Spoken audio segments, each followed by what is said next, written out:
The fluorescent lights in the physical therapy room hurt my eyes, but not as much as the words coming through my phone.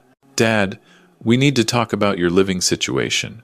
You're too old to live alone anymore. I gripped the parallel bars tighter, my right knee throbbing from the replacement surgery 3 weeks ago. Marcus, my son, his voice had that tone. The one he used when he'd already made up his mind and was just going through the motions of pretending I had a say. I'm doing fine, Marcus. The therapist says I'm ahead of schedule. That's not what I'm hearing from Diane. She says you can barely make it to the bathroom. She's been doing everything for you. I bit my tongue. Diane, his wife, had been hovering like a vulture since the surgery. But I wasn't about to argue while standing on one good leg. We'll talk when I get home. Actually, we're coming to pick you up. We found a really nice place. Mountain View Senior Living. They have a spot available. My blood ran cold. A nursing home? It's an assisted living facility, Dad. Very different.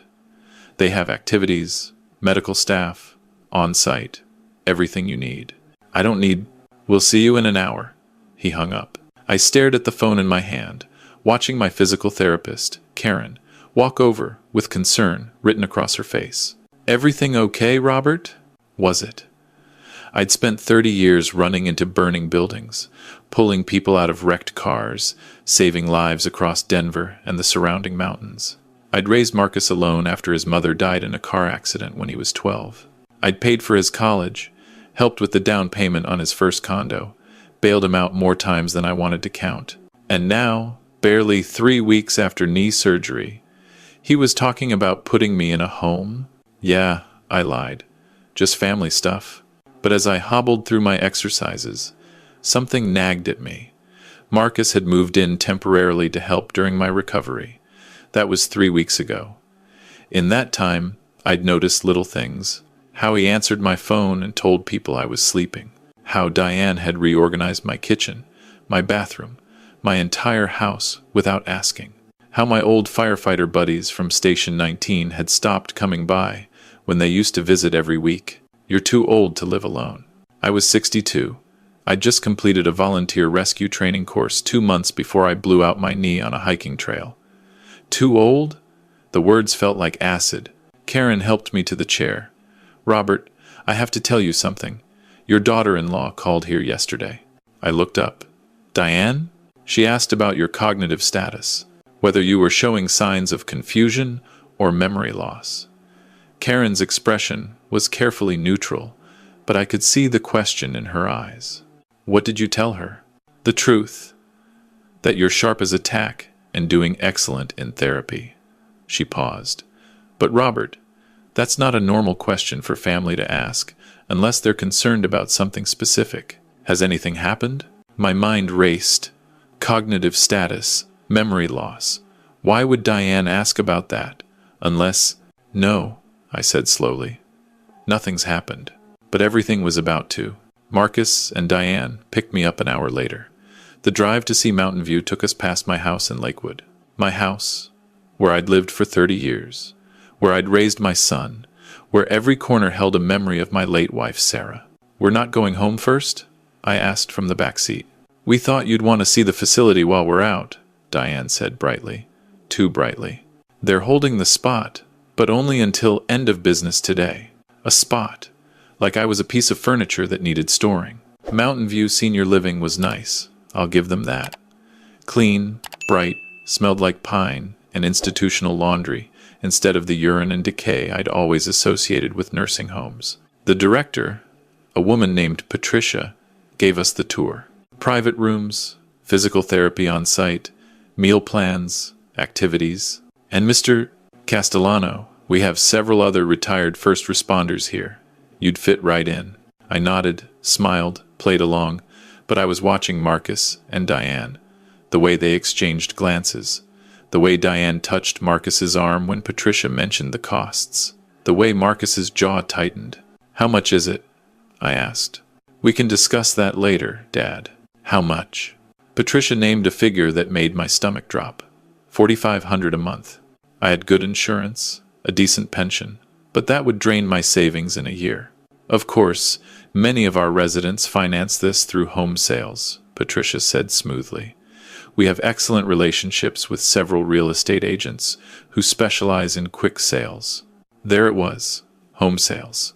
I looked at Marcus, really looked at him. At 35, he should have been thriving. He had a good job as an IT manager, or at least he used to. Diane worked as a dental hygienist. No kids yet, they said they were waiting. But I saw the strain around his eyes, the weight he'd lost, the way his hands trembled slightly when Patricia mentioned money. I need to think about it, I said. Marcus's face went hard. Dad, we've been over this. You can't live alone anymore. I'm recovering from surgery, not dying. Give me another month and I'll be... Another month? Diane laughed, shrill. Robert, you can barely dress yourself. You haven't cooked a meal in weeks. You can't even reach the top shelves anymore. Because I had knee surgery. It's not just the knee. Marcus leaned forward. We've noticed things, Dad. You forget conversations. You left the stove on twice last week. You got confused about what day it was. I stared at him. That's not true. Dr. Morrison is concerned too, Diane added. We talked to him after your last appointment. My doctor. They'd talked to my doctor. About me. Behind my back. I want to go home, I said quietly. Dad. Now, Marcus. Take me home now, or I'm calling an Uber. The drive back was silent. When we pulled up to my house, I noticed something I hadn't before. There was a lockbox on the front door. The kind real estate agents use. What's that? I pointed. Just a precaution, Marcus said quickly. In case of emergency. I used my key. It didn't work. You changed the locks? For security, Dad. After your surgery, we wanted to make sure. Open the door, Marcus. He did, but the look on his face told me everything I needed to know. This wasn't about my safety. This was about control. Inside, my house didn't feel like mine anymore. The furniture was rearranged. Pictures were missing from the walls. My recliner, the one Sarah had bought me for our 20th anniversary, was gone. Where's my chair? It was falling apart, Dad. We donated it to Goodwill. Got you a nice new one from Ashley Furniture. Diane gestured to a stiff-looking monstrosity in beige. You had no right. We're trying to help. Diane's voice cracked with frustration. Do you know how hard this has been? Taking care of you, managing your medications, dealing with your stubbornness? I didn't ask you to. You couldn't ask. You were barely conscious after surgery. Marcus stepped between us. Dad, look. We're doing this because we love you. But you need more care than we can provide. Mountain View is the best option. I looked at my son. At this man I'd raised, who I'd taught to ride a bike and throw a football and treat people with respect. And I realized I didn't know him anymore. Get out, I said quietly. What? Get out of my house. Both of you. Dad, you're not thinking clearly. I'm thinking perfectly clear. This is my house. I'm not selling it. I'm not going to a nursing home. And you two need to leave. Marcus's face flushed red. Fine, but don't call us when you fall and can't get up. Don't call when you run out of food because you can't drive. Don't call when... I won't, I said. Now, get out. They left. I heard Diane crying as they walked to the car. Part of me, the father part, wanted to call them back, but a louder part, the part that had survived 3 decades of emergency services, knew something was very wrong. I locked the new locks I didn't have keys for from the inside. Then, I called the one person I knew would tell me the truth. Tommy? It's Rob. I need a favor. Tommy Blackwell had been my partner at Station 19 for 15 years before he retired. He'd been at Sarah's funeral. He was one of the buddies who'd stopped visiting. Rob! Man, I've been trying to reach you for weeks. Marcus keeps saying you're sleeping or not feeling well. That's what I was afraid of. Tommy, I need you to come over. Tonight. And don't tell anyone. What's going on? I think my son is trying to steal my house. There was a long pause. I'll be there in 20 minutes. And Rob? I'm bringing evidence.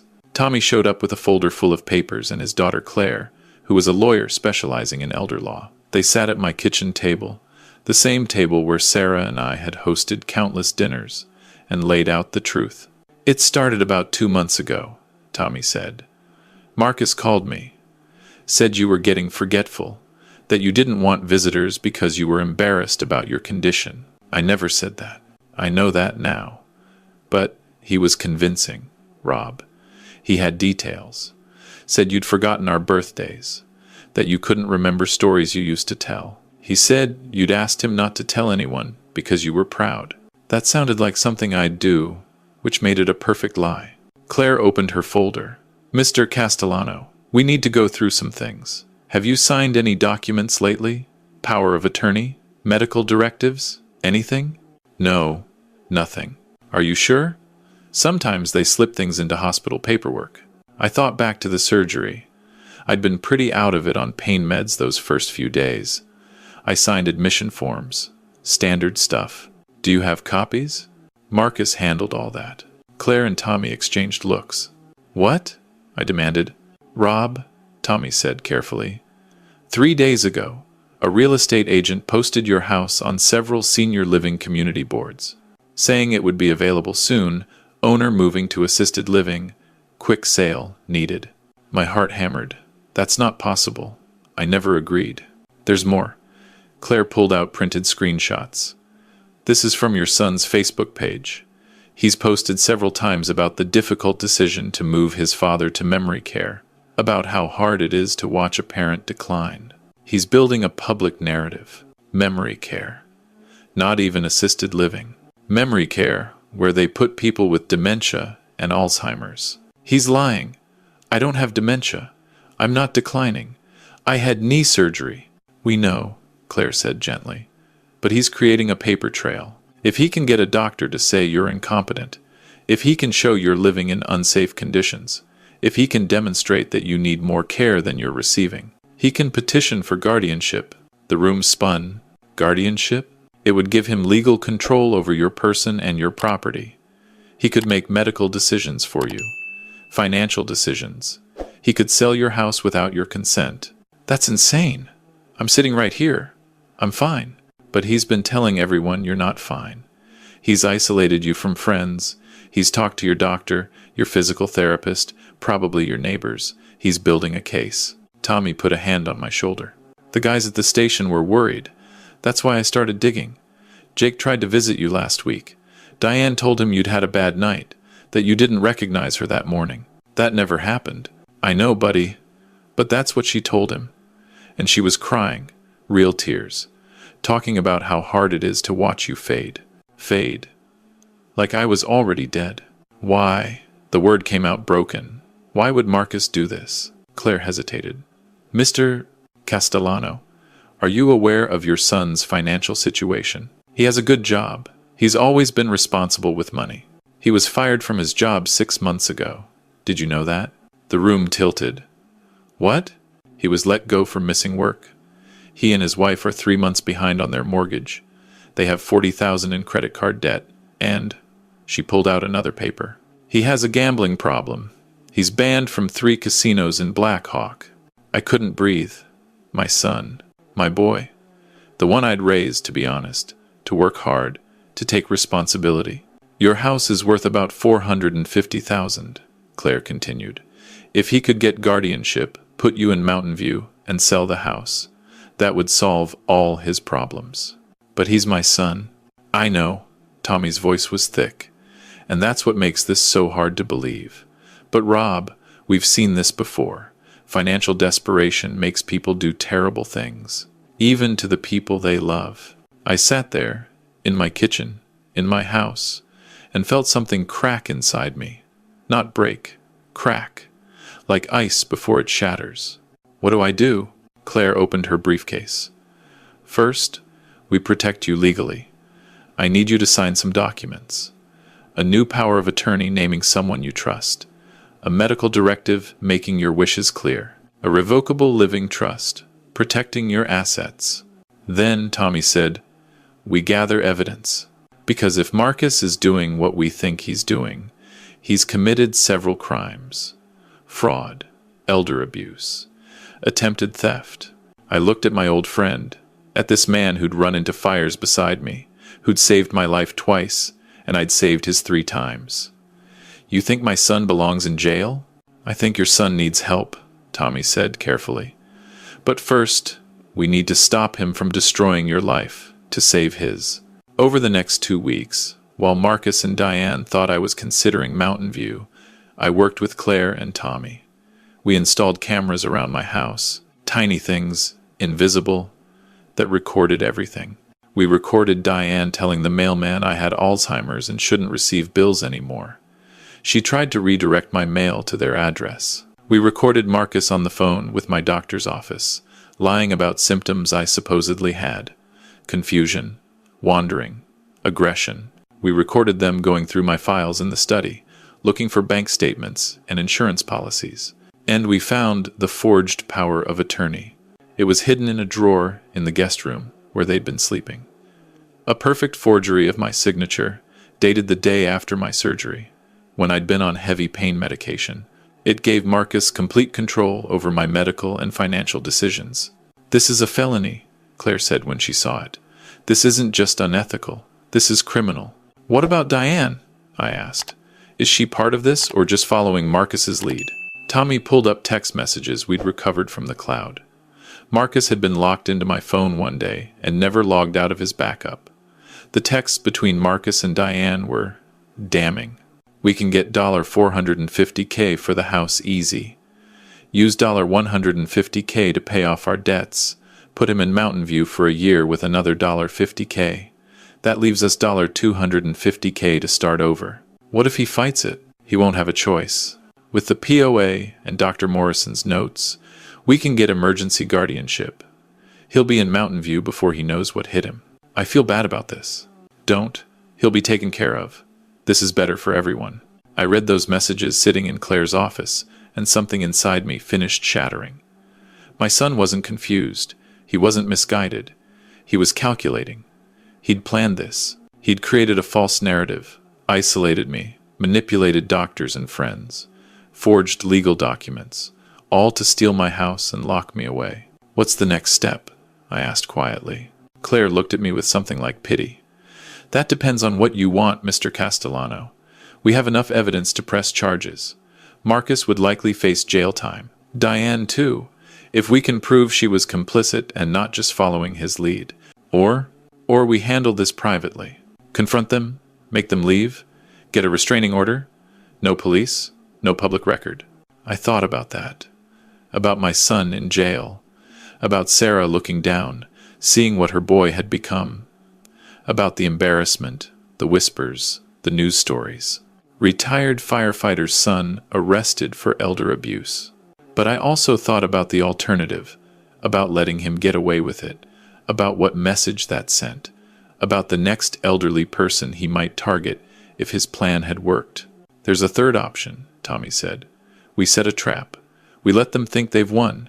Then we spring it in a way that makes sure they can never try this again." I looked at my old partner. "What kind of trap?" The next day, I called Marcus.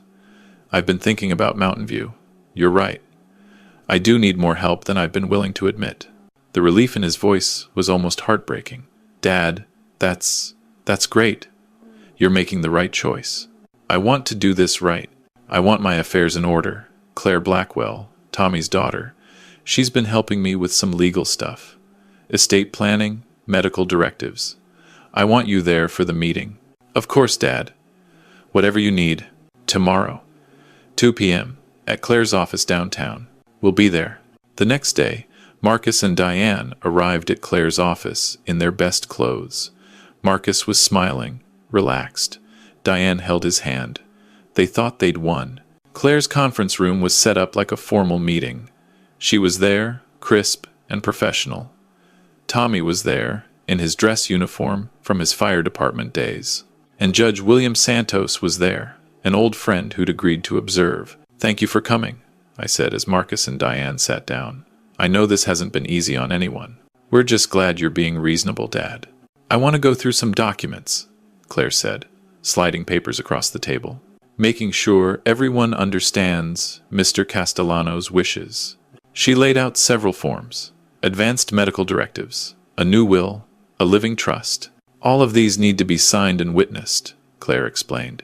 "Judge Santos has agreed to notarize everything." Marcus nodded along, scanning the documents. I watched his eyes land on the crucial parts.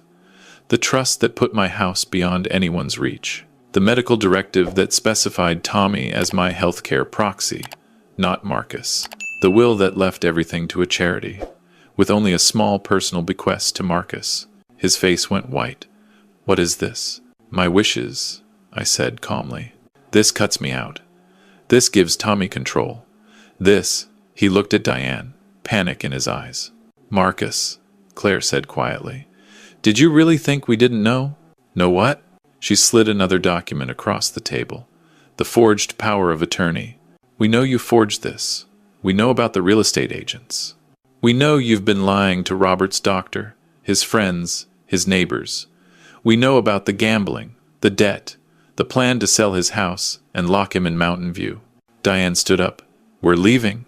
Sit down, Mrs. Castellano. Judge Santos spoke for the first time. You're not going anywhere until you've heard what we have to say. Tommy placed a laptop on the table and turned it around. Videos played, audio recordings, text messages, every piece of evidence we'd gathered. Marcus's face cycled through denial, anger, fear, and finally resignation.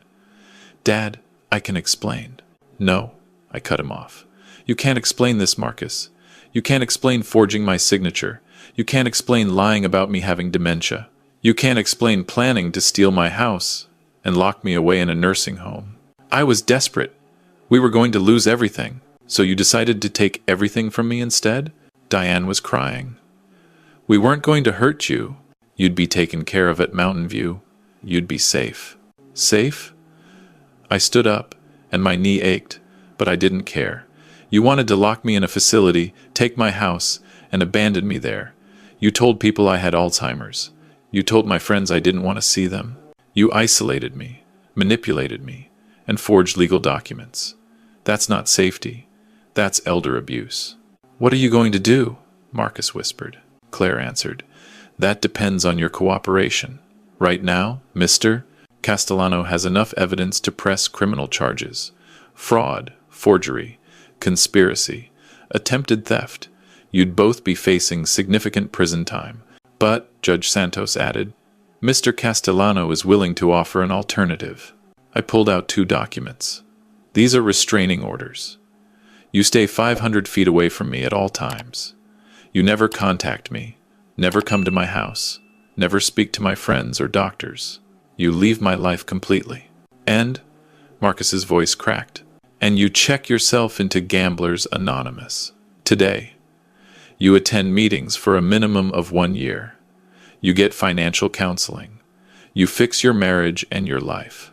What if we don't? Then we go to the police. We press charges. You go to jail. I leaned forward. But Marcus, I want you to understand something. I'm not doing this to punish you. I'm doing this because you're my son, and you're sick. You have an addiction that made you willing to destroy your own father. That needs treatment, not enabling. Diane sobbed into her hands. Marcus stared at the table. There's one more thing, I said. If you complete the program, if you genuinely change, if you do the work to become the man I raised you to be, in 1 year, we can talk about rebuilding our relationship, but it will be on my terms, and it will require you to earn back every ounce of trust you destroyed. Marcus looked up, tears streaming down his face. Do I have a choice? You always had a choice, I said. You chose to lie. You chose to manipulate. You chose to try to steal from me. Now you get to choose whether to change or face criminal charges. They signed the restraining orders. Judge Santos witnessed them. Then Claire escorted them out. When they were gone, I sat down heavily. Tommy put a hand on my shoulder. You did the right thing, he said. Did I? I just kicked my son out of my life. You gave him a chance to save his life. That's more than most people would do. Do you think he'll take it? Tommy shrugged. I don't know, buddy, but that's up to him now. You've done everything you can. The next 6 months were hard. I went to physical therapy and rebuilt my strength. I reconnected with friends from the station. I started volunteering again, teaching fire safety at schools. I sold Sarah's car, the one that had been sitting in the garage. and used the money to fund a scholarship for kids of first responders. I didn't hear from Marcus. Not a word. But Tommy kept tabs on him, through mutual friends, through the 12-step community, through the grapevine that exists in every city. Marcus had checked into GA that same day. He was attending meetings. He'd found a new job, less prestigious but honest work. Diane was seeing a therapist. "He's doing the work," Tommy reported. "It's not easy, but he's doing it." "Good," I said, but I didn't reach out. I'd meant what I said. 1 year. Then we'd see. 1 year to the day after that meeting in Claire's office, my doorbell rang. I was in the garage, building a bookshelf, when I heard it. I almost didn't answer, but something made me put down my tools and walk to the door. Marcus stood on my porch. He'd gained weight back. He looked healthier. Tired, but healthier. "Hi, Dad." "Marcus, I know I'm not supposed to be here, but I needed to tell you something." I waited. "You were right. About everything. I was sick. I am sick. I'll always be sick. But I'm getting better. I've been clean for a year. No gambling. I'm in therapy. Diane and I are working through things. I got a job at a non-profit helping people with addiction." "That's good to hear." I wanted to say, his voice broke. I wanted to say I'm sorry. I know that's not enough. I know sorry doesn't fix what I did, but I'm so sorry. I was willing to destroy you to save myself, and that's unforgivable. I stood there, looking at my son, at the boy I'd raised, who'd made terrible choices, who'd hurt me more than anyone ever had. And I saw something I hadn't seen in years. Genuine remorse. Real change. "Do you remember what I taught you about firefighting?" I asked. He looked confused. "Which part?" "What I said about fear." Marcus thought for a moment.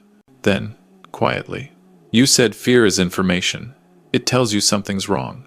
But courage isn't the absence of fear. It's doing what's right even when you're terrified." "That's right.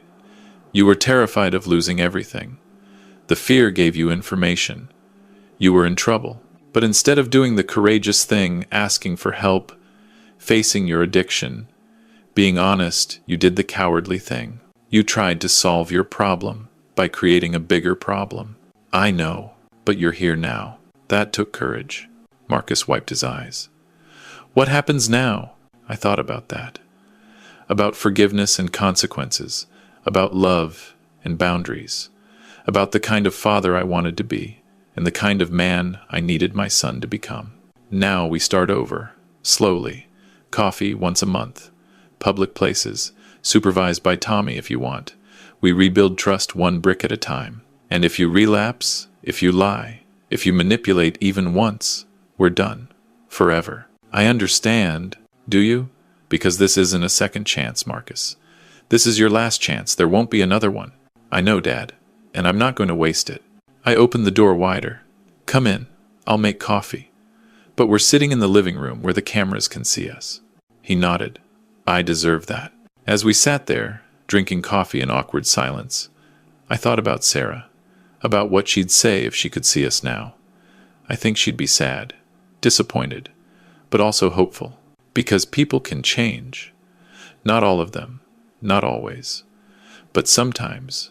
Tommy asked me later if I thought I'd made the right choice, giving Marcus another chance instead of sending him to jail. I don't know, I admitted, but I know this. Knowledge without change is just guilt.